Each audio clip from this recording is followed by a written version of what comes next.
Le site archéologique d'Ishango se situe sur la rive nord du lac Édouard, en République démocratique du Congo. Il s'agit d'un site à fort potentiel, puisqu'on y a retrouvé des traces prouvant qu'il a été occupé à plusieurs reprises par des sociétés humaines depuis près de 100 000 ans.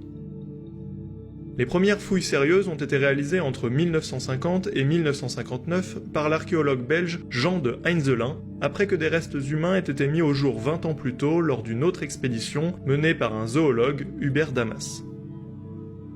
La majorité des vestiges découverts l'ont été sur une couche profonde relativement petite qui a été datée par la méthode du carbone 14 à une époque comprise entre 20 000 et 25 000 ans avant notre ère. L'équipe de Jean de Heinzelin y a escavé des milliers d'outils, d'os d'animaux et d'homo sapiens aux caractéristiques physiques archaïques, dont la conservation par fossilisation a été assurée et accélérée par des dépôts volcaniques importants. Voyez ainsi la couleur marron foncé des restes caractéristiques de ce phénomène. En effet, cette région des Grands Lacs est dominée par le groupe des volcans Katwe, qui participe à son potentiel archéologique. Mais qui étaient donc les habitants des rives du lac Édouard il y a 25 000 ans ? Une grande quantité de pointes de harpons ont été retrouvées lors des fouilles, ce qui atteste que nous sommes là en présence d'une société de chasseurs-cueilleurs spécialisée dans la pêche. La forte densité et la diversité des eaux retrouvées attestent d'une abondance des ressources qui aurait permis à nos ancêtres d'adopter un style de vie bien plus sédentaire que la majorité des groupes d'Homo sapiens vivant plus au nord.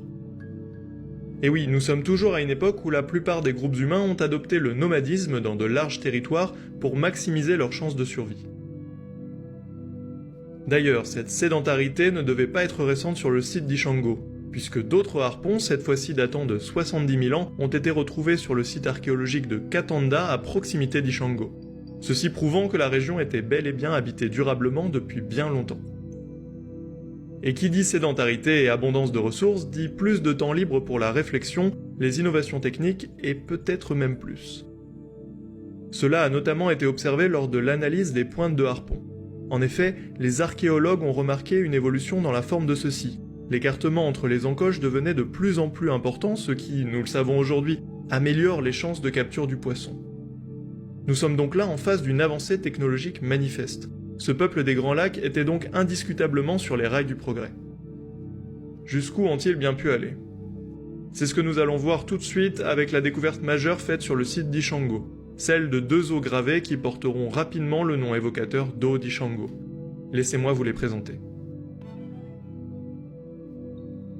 Les os d'Ishango sont des objets tout à fait fascinants. Il s'agit de deux outils de 10 et 14 cm retrouvés dans cette fameuse couche datant de 25 000 ans. Ce sont des objets composites, c'est-à-dire composés de plusieurs parties constituées chacune d'un matériau différent. La partie ayant le mieux résisté aux ravages du temps est le manche qui est fait à partir d'un os de mammifère d'une espèce inconnue, peut-être un babouin d'après certaines sources. Sur ces manches sont encore fixés des morceaux de quartz qui ne sont probablement que les résidus de parties plus importantes. Ce sont les parties opérationnelles de l'outil. Parmi les deux os, c'est au premier que nous allons le plus nous intéresser, parce que comme vous allez le voir, il semble cacher bien des secrets et a fait s'arracher les cheveux à une génération de spécialistes. La réalisation du manche du premier os, celui que l'on appellera désormais l'os d'Ishango, est le résultat d'un travail artisanal très poussé. Il a été taillé, poli puis gravé. En effet, on retrouve sur sa surface 168 marques horizontales et parallèles qui font tout de suite penser aux marques utilisées de la préhistoire à nos jours pour effectuer des comptages. Ces bâtons de comptage ne sont pas rares puisqu'ils ne demandent pas de connaître les chiffres pour être utilisés. Cette technique était notamment encore utilisée par les derniers bergers européens qui ne savaient pas compter pour dénombrer les bêtes de leur troupeau. S'il ne s'était s'agi que d'un objet utilisé pour le comptage, alors cet os n'aurait pas fait autant parler la communauté scientifique. C'est donc pour voir ce qui a rapidement enthousiasmé Jean de Heinzelin que nous allons décrire plus précisément l'os d'Ishango. Comme je l'ai dit, l'os d'Ishango est recouvert de 168 marques horizontales, mais ces marques ne sont pas réparties aléatoirement. Jean de Heinzelin va dans ses travaux remarquer plusieurs choses. Premièrement, les marques sont regroupées en paquets. Il va alors émettre l'hypothèse que ces paquets de traits ont été réalisés délibérément dans l'idée de représenter des nombres. Il se base ici sur le fait que l'écriture des chiffres débute historiquement par une représentation en ligne. L'os d'Ishango en serait un lointain ancêtre. Et là déjà, on serait sur une information extraordinaire. Cela ferait de l'os d'Ishango rien de moins qu'un représentant de l'origine de la représentation des nombres. Mais l'archéologue ne s'arrête pas là. Il remarque dans un second temps que ces nombres sont organisés en colonnes sur l'os. 3 colonnes pour être exact. Ceci signifie qu'il pourrait y avoir une logique entre les nombres des colonnes et entre les colonnes elles-mêmes. Détaillons un peu ça. Sur la colonne de droite figurent 4 nombres, 11, 21, 19, 9. Jean de Heinzelin voit alors ici une logique arithmétique autour de la base 10. 11 et 9, c'est 10 auxquels on a ajouté ou enlevé 1. 21 et 19, c'est la même logique mais avec la valeur 2 x 10, 20.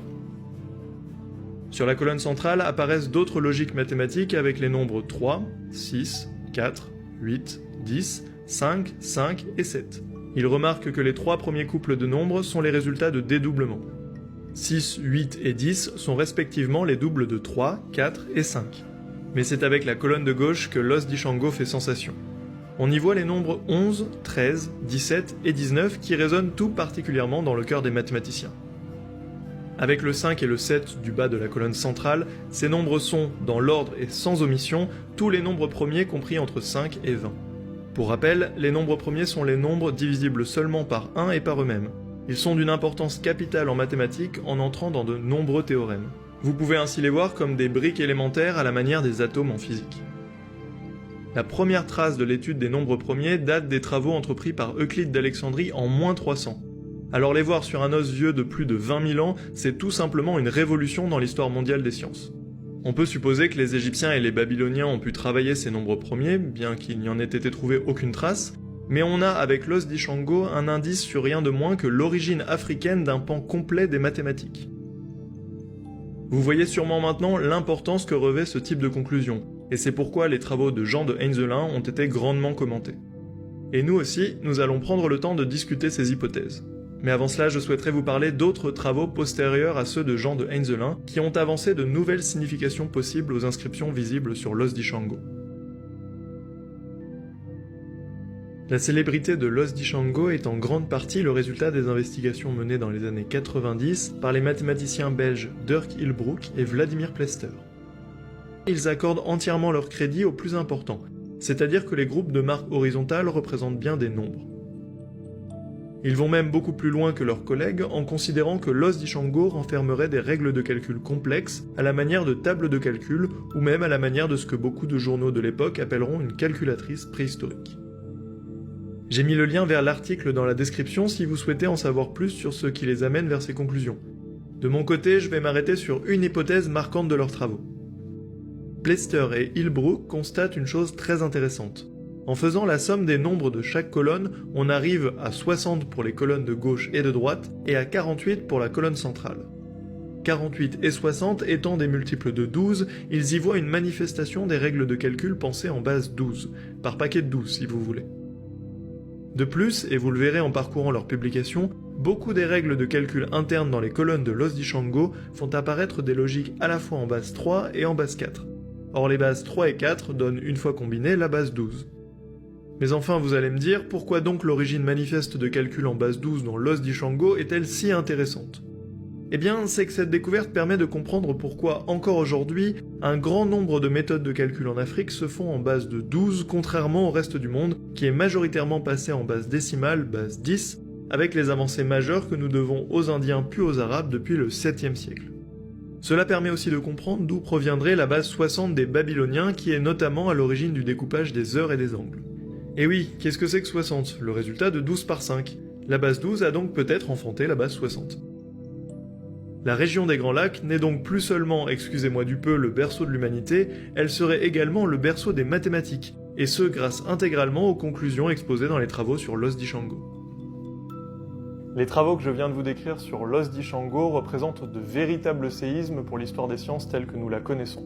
J'ai été, comme vous, je le pense, très séduit par ces analyses, d'autant plus que vous le verrez si vous parcourez la documentation mise en description, elles ont été amenées avec force arguments et évidence mathématiques. Keller rappelle que l'existence même d'un objet sur lequel figurent des marques telles que celles que nous voyons est une grande découverte en soi. Ces marques sont la preuve de l'invention du signe par nos ancêtres du Paléolithique supérieur. Et dans les domaines de l'archéologie et de l'histoire des sciences combinées, l'utilisation de signes abstraits pour désigner des objets bien réels, comme il a été manifestement le cas avec l'os d'Ishango, est une étape clé dans la gestation intellectuelle du concept de nombre. Cela n'enlève donc rien à l'intérêt que doivent porter les scientifiques à la région des Grands Lacs, auquel il est tout à fait possible d'associer le qualificatif de berceau des mathématiques.